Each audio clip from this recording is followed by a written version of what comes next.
আমরা যে বিগত সরকারের দোষর ছিলাম না, এটা সবচেয়ে বড় প্রমাণ হচ্ছে যে তারা বিগত সরকারকে ক্যাপচার করে প্রতি বছর আমাদের ইজতেমাকে পরের বার করাতেন এবং তারা বিগত সরকারকে ব্যবহার করে আমাদের বিভিন্ন জেলায় ইজতেমা বন্ধ করে দিতেন। ইজতেমা এত পবিত্র একটা আমাল, একটা জেলার সমস্ত মানুষ একত্রিত হয়, এমনকি বিধর্মীরাও সেখানে নানান রকম সাহায্য করে। সেখানে মুসলমানের ইজতেমা তারা বন্ধ করে দিতেন জেলায়। কিভাবে, কোন হুকুমের বলে, কোন হিম্মতে?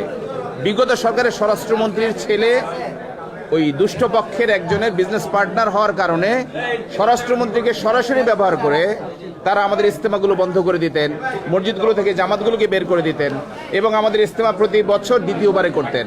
কাজে আমরা বিগত সরকারের দোষর ছিলাম, এটা একেবারেই হাস্যকর কমপ্লেন আমাদের বিরুদ্ধে। This is number one. Number two, বিগত সরকারের আমলে স্বরাষ্ট্রমন্ত্রীর রুমের মধ্যে তারা একত্রিত হয়ে জুলাই বিপ্লবকে বন্ধ করার জন্য শপথ গ্রহণ করেছিলেন। সেটার ভিডিও খুঁজলে ইন্টারনেটে হিউজ পাওয়া যাবে। আমাদের এই ধরনের কোনো অ্যাক্টিভিটিস কখনোই ছিল না এবং এখনো নেই। আর তারা যেটা বলেছেন, আপনারা বলছেন যে তারা আমাদেরকে সামনে যেতে বাধা দেবেন শুক্রবার দিন। উল্টো আমরা কি জানতে পারি এইটুকু আপনাদের কাছ থেকে, যে আলেম ওলামারা মানুষকে সৎ পথের সন্ধান দেবেন, সঠিক মাসাইল জানাবেন, তাদেরকে সঠিক দিক নির্দেশনা দিবেন। আলেম ওলামারা কি করে মসজিদ এবং মার্কাজ দখল করে রাখার চিন্তা করতে পারেন? আমাদের তো সরকার যেভাবে ওকে হিসাবটা করে দিয়েছেন, ওনারা 4 সপ্তাহ থাকবেন, আমরা 2 সপ্তাহ। আমাদের 2 সপ্তাহ আমাদেরকে থাকতে দেবেন না। এত বড় জুলুমের সিদ্ধান্ত তারা কি করে নিলেন আর কি করে নিতে পারেন? নাও দ্য আনসার কামস, যদি তারা এরকম কোনো পরিস্থিতি তৈরি করেন, সাধারণ লোকজন কি করে মেনে নেবে? আপনি একবার ভাবুন।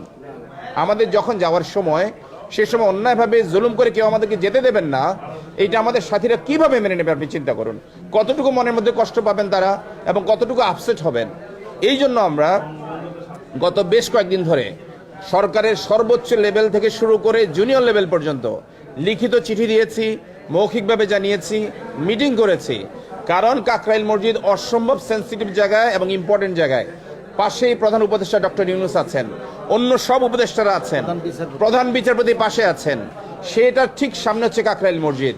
তারা যদি অন্যায়ভাবে দখল করে রাখেন, আমাদের যেতে না দেন, তাহলে যে কোনো রকম প্রবলেমের দায়ভার তো সরকারের অন্তর্বর্তীকালীন সরকারের ঘাড়েই বর্তাবে। আজকের প্রেস কনফারেন্সে কিন্তু এইটাও একটা আমাদের উদ্দেশ্য, যে কোনো রকম সমস্যা যেন তৈরি না হয়। আমরা সমস্যা চাই না বলেই, আমরা শান্তি চাই বলেই, আমরা ঐক্য চাই বলেই সরকারকেও জানিয়েছি। আর আপনাদের মাধ্যমে শুধু কিন্তু বাংলাদেশের লোকজনকে জানাচ্ছি না, আপনাদের কল্যাণে সারা পৃথিবী কিন্তু চোখের পলকে ইনফরমেশন পেয়ে যায়।